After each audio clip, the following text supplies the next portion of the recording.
Happy Thursday, everyone.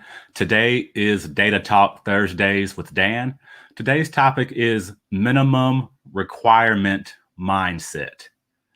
So the topic for today's lesson came to me a few weeks ago. I had posted a comment on Facebook about some information, and someone on the post feed, they commented, "So what are the minimum requirements?" So here we are with the topic for today, minimum requirement mindset. That type of mindset is something that you definitely do not want to take into home ownership. If you're taking on home ownership for the very first time, there are a lot of new responsibilities that you'll be taking on that you need to be aware of.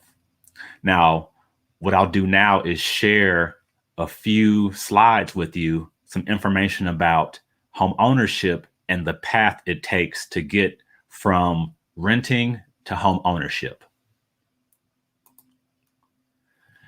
So from here to homeowner, this is a roadmap that helps you plan to become a homeowner. Some of the things that you want to consider about home ownership, first and foremost, should be your credit. Now, personal credit is very important. That will dictate the interest rate that you pay on the loan that you're getting for the home. Also, you want to decide how much do you intend to spend on a home.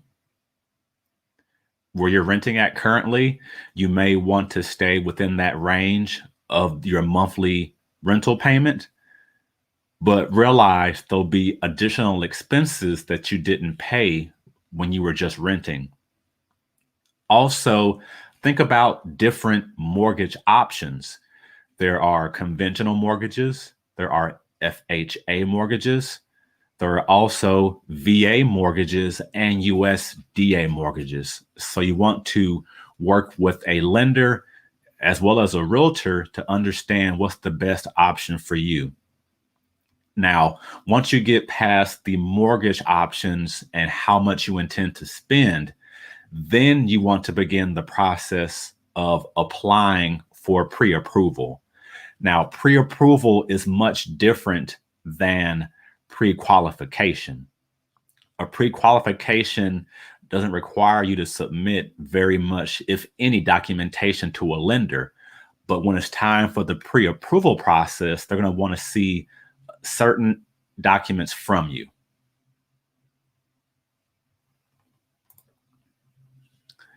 And again, the topic for today is minimum requirement mindset.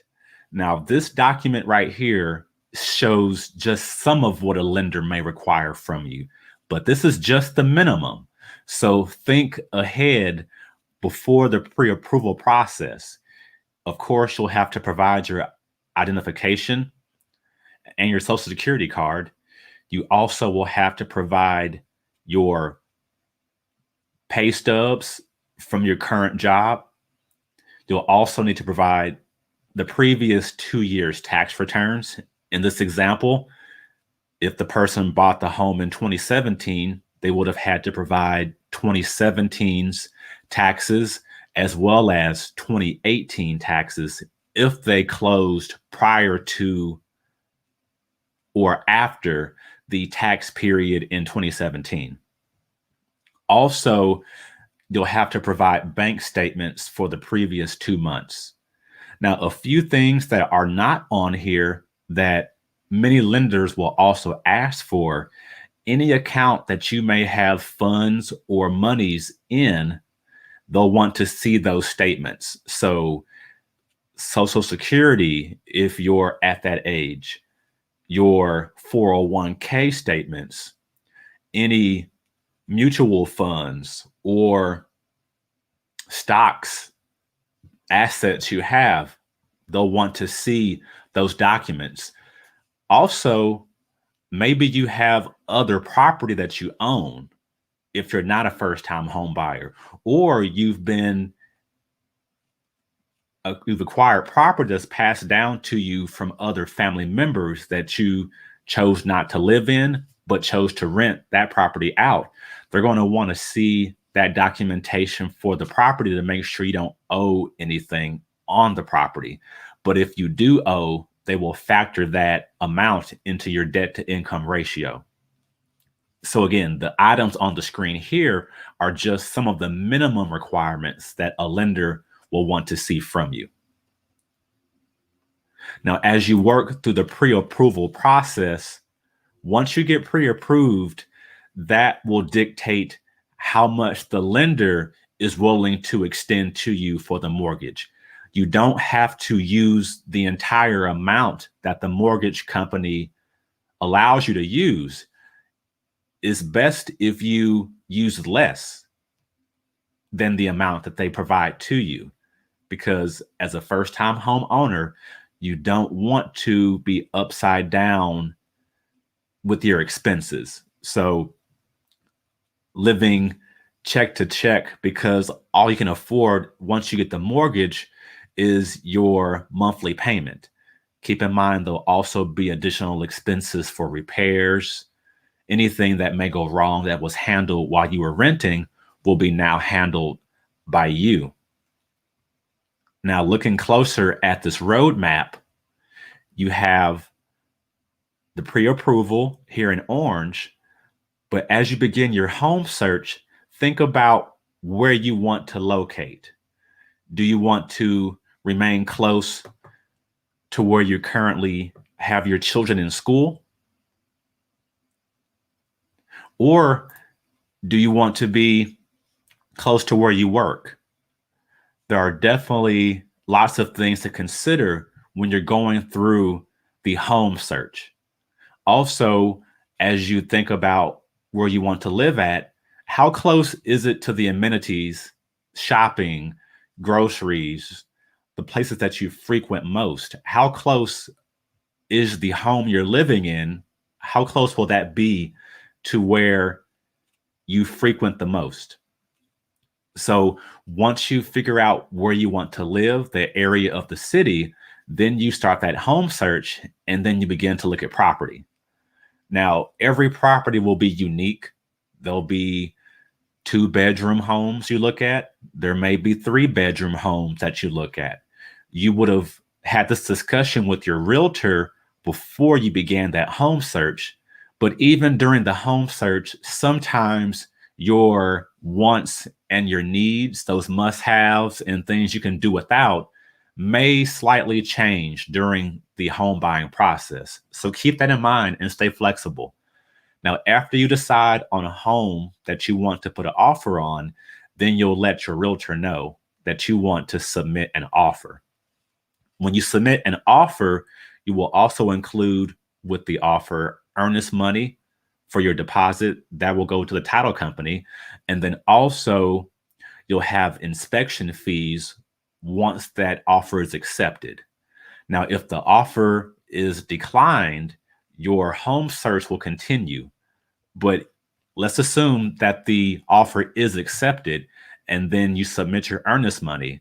At that point, you'll move through inspections, and then anything that you may come across that you want the owner to fix, those things should be mentioned when you give a resolution back to the seller. Now, once all the negotiating is concluded, then the lender will send out an appraiser, because they want to make sure that the amount they pre-approved you for, that amount, they won't lend any higher than that amount. So if the appraisal were to come back lower than what they approved you for, or what the house you're trying to purchase, if that amount's higher, then you'll need to make arrangements to make up that difference. Now, once the appraisal is done, if everything is still in order, then you'll go through the final underwriting process where the lender will give you a clear to close. The title company at that point will schedule a closing time with you, and then you can go pick up your keys and sign the closing documentation at the closing table. So that process, I explained very briefly, but there are a lot of things that go beyond just the minimum. You don't want the minimum credit score because then you'll get the higher interest rate. You don't want to put yourself in a position when you're only doing the minimum to get in the house. So one thing I haven't discussed are reserves.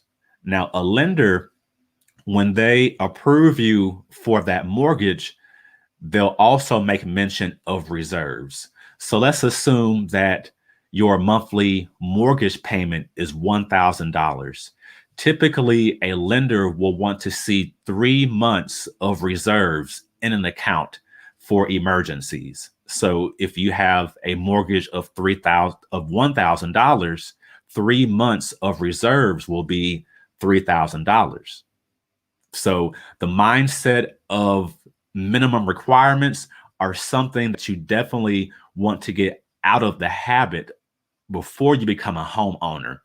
There will oftentimes be situations that cause you to do much more than the minimum.